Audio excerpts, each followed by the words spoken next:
देखिए, एक प्रश्न आया है कि परमात्मा किसे कहते हैं। तो मैं आपको बता दूं सबसे पहले तो कि परमात्मा की कोई परिभाषा नहीं है और ना ही उसे परिभाषित किया जा सकता है। परमात्मा के अदृश्य जो चैतन्य, उसका जो विज्ञान है ना, उस विज्ञान को समझना भी बहुत कठिन हो जाता है। तो परमात्मा की तो बात ही अलग हो जाती है।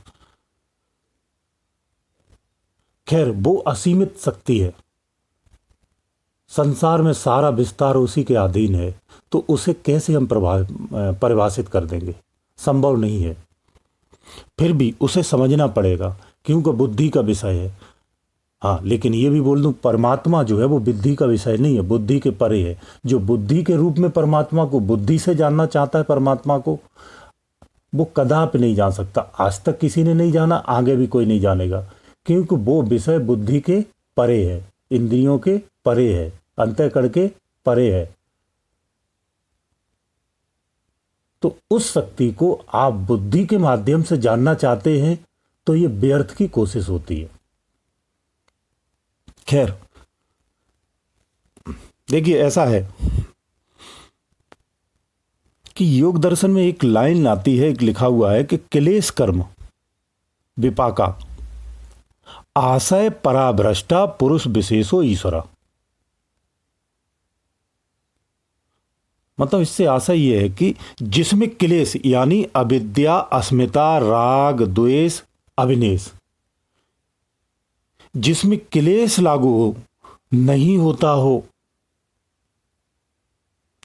और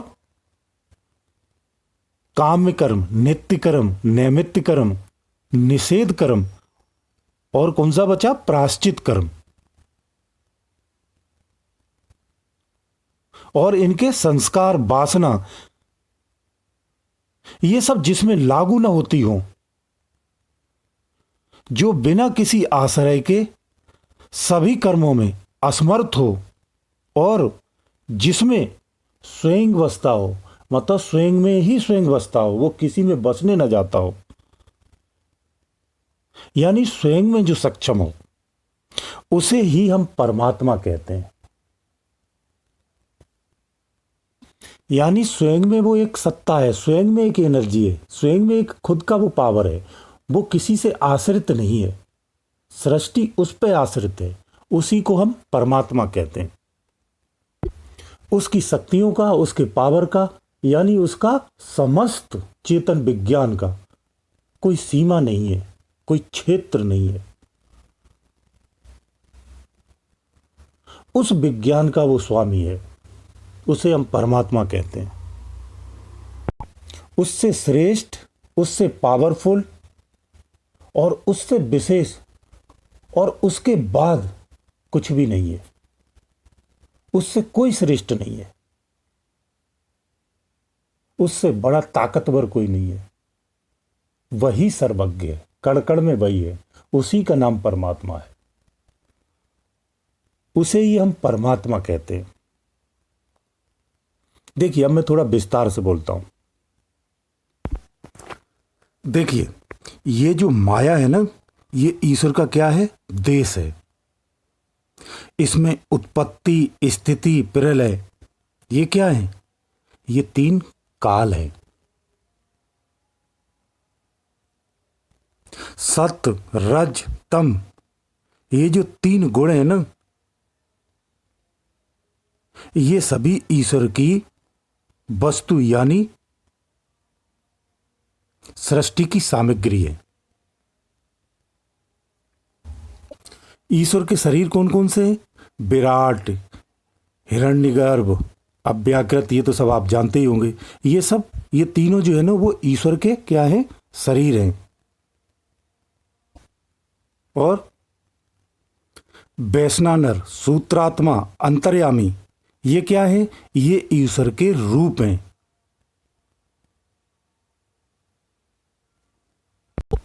समस्त सृष्टि में जीव के रूप के, यानी जीव के रूप में प्रविष्ट होना, यह ईश्वर का मुख्य कार्य है। सर्वशक्तिमत्ता, सर्वज्ञाता, व्यापकता, एकता, स्वाधीनता, समर्थता, परोक्षता और मायकता। ये क्या है? ये ईश्वर के धर्म है। नेत्र, कंठ, हृदय ये जीव के देश है। जागृत, स्वप्न, सुप्ति ये क्या है? ये तीन काल हैं। इसी तरह से स्थूल, सूक्ष्म, कारण ये क्या है? भोग सामग्री है, यानी ये तीन शरीर हैं। विश्व, तेजस, प्राज्ञ ये क्या है? ये जीव के तीन देवता हैं। जागृत से मोक्ष, यानी जन्म से लेकर मृत्यु तक आपके पास भोग रूप में क्या है? यानी जीव के पास भोग रूप में क्या है? जगत है ना। ये समस्त जो जगत है वो जीव का भोग रूप ही है, या जीव का ये कार्य है या कार्य क्षेत्र है। जीव के धर्म क्या है?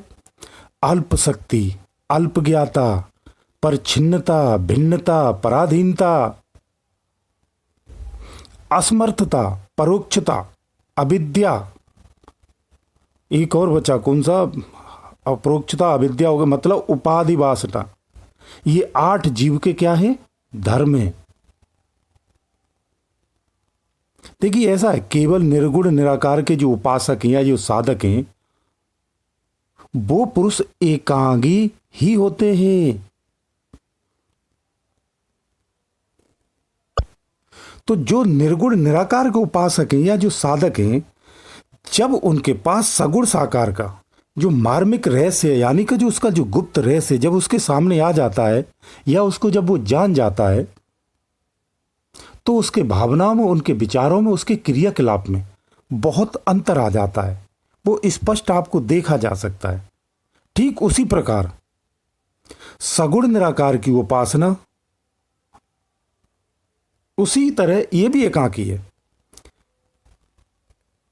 लेकिन ऐसे जो उपासक होते हैं ना, वो जो अदृश्य रहस्य हैं, परमात्मा के जो रहस्य हैं, उन पूर्ण रहस्यों से वंचित हो जाते हैं। जिन साधकों को या भक्तों को सगुण साकार, सगुण निराकार या फिर यूं कहो निर्गुण निराकार, तीनों जो प्रकार की उपासना है ना,